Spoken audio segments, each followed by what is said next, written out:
नमस्कार दोस्तों, आज के इस वीडियो में हम बात करेंगे माइक्रोसॉफ्ट एक्सेल क्या है और ये क्या काम करता है। तो माइक्रोसॉफ्ट एक्सेल एक स्प्रेडशीट एप्लीकेशन है जो हमारे डेटा और कैलकुलेशन के लिए हम उपयोग में लेते हैं। जैसे मार्कशीट बनाते हैं, किसी स्टॉक रजिस्टर बनाते हैं, या फिर और भी जो कैलकुलेशन से रिलेटेड हमारे टेबल्स होते हैं उनके अंदर हम उपयोग में लेते हैं। अब सबसे पहले एक्सेल की शुरुआत करते हैं। तो एक्सेल हम ओपन कैसे करेंगे। एक्सेल ओपन के कई तरीके हैं। तो पहला तरीका हम जो यूज लेते हैं वो स्टार्ट पे क्लिक करते हैं। हमारे पास ऑल प्रोग्राम जितने भी हैं वो शो हो जाएंगे।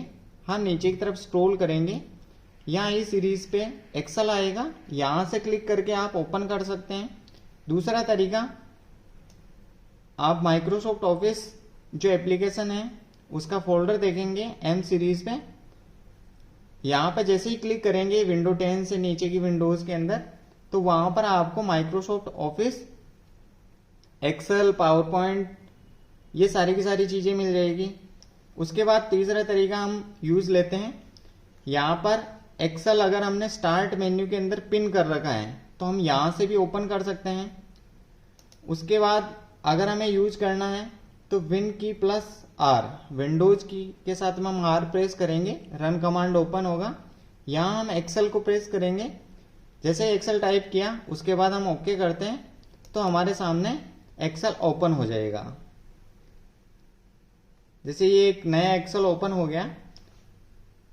अब उसके बाद में हम माउस का राइट क्लिक करके जहां पे भी खाली जगह, मान लीजिए आप फोल्डर में हैं या फिर और जगह हैं, डेस्कटॉप पे हैं, किसी ड्राइव के अंदर हैं, तो माउस का राइट क्लिक करेंगे, न्यू पे क्लिक किया, माइक्रोसॉफ्ट एक्सेल वर्कशीट पे क्लिक कर देंगे। तो इस तरीके से ये ओपन हो जाएगी। यहां से हम रीनेम कर सकते हैं। माउस का राइट क्लिक किया मैंने और यहां से रीनेम कर देंगे। अब जो भी हमें नाम देना है वो हम यहां से नाम दे सकते हैं।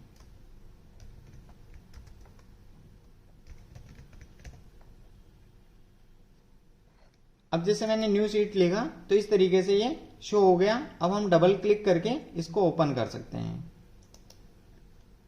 उसके बाद यहां पर कुछ फंक्शंस दे रखे हैं, उसको हम वन बाय वन समझते हैं। जो सबसे ऊपर टाइटल बार होता है, टाइटल बार में हम समझेंगे क्विक एक्सेस टूल बार, उसके बाद में फाइल नेम, प्रोग्राम नेम, और लास्ट में हमारे कंट्रोलर बटन होते हैं। अब इनका उपयोग हम यहां से देखते हैं। ये हमारा क्विक एक्सेस टूल बार है। इस क्विक एक्सेस टूल बार का उपयोग, जैसे मान लीजिए शॉर्टकट का यूज करते हैं और हम माउस का यूज कर रहे हैं, तो शॉर्टकट की जगह हम डायरेक्टली इनका उपयोग कर सकते हैं, जिससे हमारे समय की बचत होगी। ये एरो बटन है, इस पे क्लिक करके हम कुछ और ऐड कर सकते हैं। जैसे मान लीजिए मैं न्यू पे क्लिक कर देता हूं तो न्यू ऐड हो गया। उसके बाद ओपन पे क्लिक करता हूं तो ओपन ऐड हो गया। अगर हम चाहें तो इसको यहां से वापस रिमूव भी कर सकते हैं। वही तरीका उपयोग में लेना है। यहां से आप इसको अनचेक कर दीजिए, ये वापस से हट जाएगा। अब उसके बाद में हम यहां से फाइल नेम, प्रोग्राम नेम हो गया। यहां से फाइल को अगर मिनिमाइज करेंगे तो हम दूसरी फाइल पे काम कर सकते हैं, और वापस लाना है तो उसी टैब पे क्लिक करेंगे।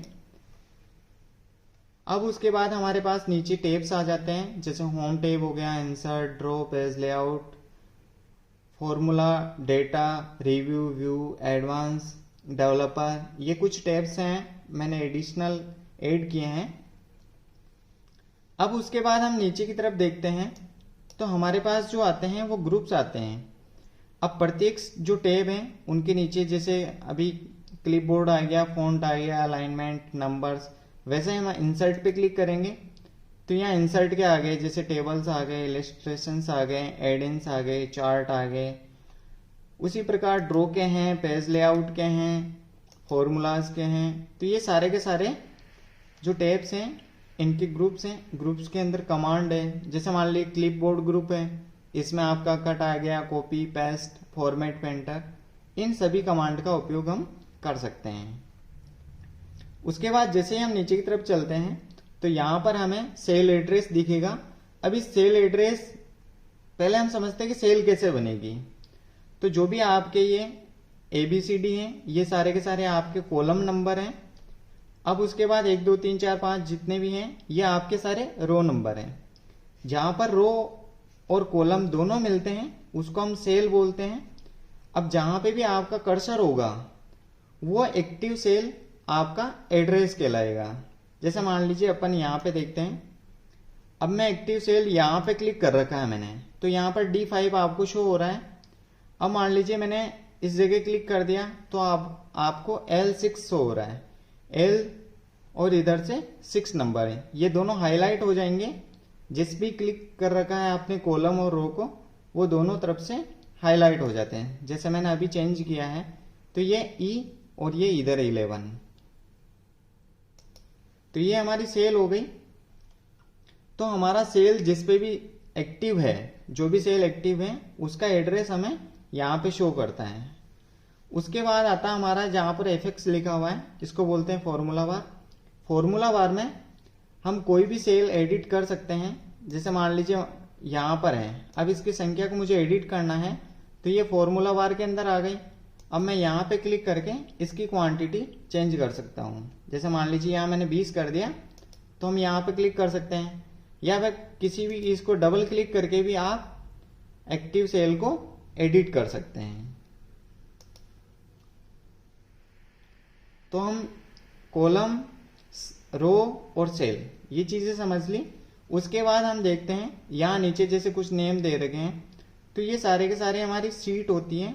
डिफॉल्ट रूप से 3 सीट होती है। इसमें जब अपन ओपन करेंगे नई वाली सीट को तो वहां हमें 3 ऑलरेडी सीट्स मिलेगी। उसके बाद जैसे मान लीजिए मैं इसको इधर उधर खिसका रहा हूं तो ये हमारा हॉरिजॉन्टल बार आ जाता है, जो हमारे पेज को, जैसे मान लीजिए कोई सीट ज्यादा जिसमें डेटा है, अब इसमें डेटा है आगे की तरफ भी, तो मैं यहां से स्क्रॉल करूंगा इसको हॉरिजॉन्टली, तो इस तरीके से ये स्क्रॉल हो जाएगी, आगे से आगे बढ़ती रहेगी। तो हम दाएं से बाएं इसको सीट को खिसका सकते हैं। उसके बाद में यहां से अलग अलग व्यू हैं। जैसे मान लीजिए उनको पेज लेआउट व्यू में चाहिए तो ये पेज लेआउट व्यू में मिल जाएगी। आपको पेज ब्रेक प्रीव्यू में चाहिए तो पेज ब्रेक प्रीव्यू में मिल जाएगी। यहाँ हमें नॉर्मल रखना है तो ये नॉर्मल तरीके से, तो इसके अलग अलग व्यूज हैं। उसके बाद हम जूम पैनल देखते हैं, तो यहाँ से इसको हम जूम को कम ज्यादा कर सकते हैं। जैसे मान लीजिए मैं अभी इस जूम को बढ़ा रहा हूं तो ये जूम हो रहा है, वापस मुझे कम करना है तो मैं यहां से कम कर सकता हूं। तो इस तरीके से जूम को हम कम ज्यादा कर सकते हैं। अब उसी तरीके से ये हमारा वर्टिकल स्क्रॉल बार है, जिस तरीके से हमने दाएं बाएं किया था उसी तरीके से हमारे डेटा को ऊपर नीचे करने के लिए हम इसका यूज करेंगे। अगर हम इसको क्लिक करके नहीं कर पा रहे हैं तो ये ऊपर दोनों कॉर्नर पे अपन यहां से भी क्लिक कर सकते हैं।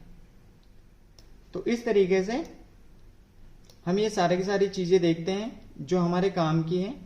उसके बाद हम नीचे की तरफ देखते हैं, ये हमारा स्टेटस बार होता है। जैसे मान लीजिए ये स्टेटस बार है, अभी मैं कोई भी सेल को एक्टिव करता हूं, यहां शो हो जाएगा। अभी ये जो स्टेटस बार है, अभी इसके अंदर मैं जितनी चीजों को सेलेक्ट करूंगा, मान लीजिए मैंने अभी ये सेलेक्ट करी, तो यहां पर इन सभी जो सेलेक्ट कर रखा है इनका एवरेज आ गया, काउंट आ गया, मुझे गिनने की जरूरत नहीं है, ये काउंट मुझे यहाँ पर शो कर देगा और ये टोटल इसको जोड़ भी देगा। यहाँ पर सम आ गया 151। जैसे मान लीजिए अपन यहाँ पर और चीजों को ऐड करके देखते हैं, यहाँ पर कुछ चीजें मैंने ऐड करी तो उनका यहाँ पर ये टोटल 7 है, इनका एवरेज बदल गया, सम बदल गया। तो इस तरीके से हम स्टेटस बार से जान सकते हैं कि हमने कितना टोटल किया है, काउंट किया है, तो उनका पता हम यहाँ से डायरेक्ट कर सकते हैं। तो इस तरीके से हम एक्सेल का उपयोग करते हैं। और ये एक्सेल का इंट्रोडक्शन था जिसके थ्रू हमने जाना है कि अलग अलग जो डॉक्यूमेंट्स वगैरह हैं इनको हम किस तरीके से हमारे फंक्शन वो यूज होते हैं। तो टोटली हमने जो हमारे क्विक एक्सेस टूल बार है, फाइल नेम, प्रोग्राम नेम आ गया हमारा, यहाँ पर जितने मिनिमाइज, मैक्सिमाइज, ये सारी चीजें आ गई। उसके बाद में टैब्स को देखा हमने, टैब्स के अंदर हमारे जो हैं ग्रुप्स होते हैं, ग्रुप्स के अंदर अलग अलग कमांड होती है। कमांड के बाद में हमने यहाँ पर देखा था कि हमारा नेम बॉक्स जो सेल एक्टिव होगी वो हमें यहाँ पे शो होगी। ये फॉर्मूला बार, यहाँ पर हम कोई भी सेल को एडिट कर सकते हैं। यहाँ लास्ट में हम स्टेटस बार से हम पूरा स्टेटस जान सकते हैं सेलेक्टेड डेटा का।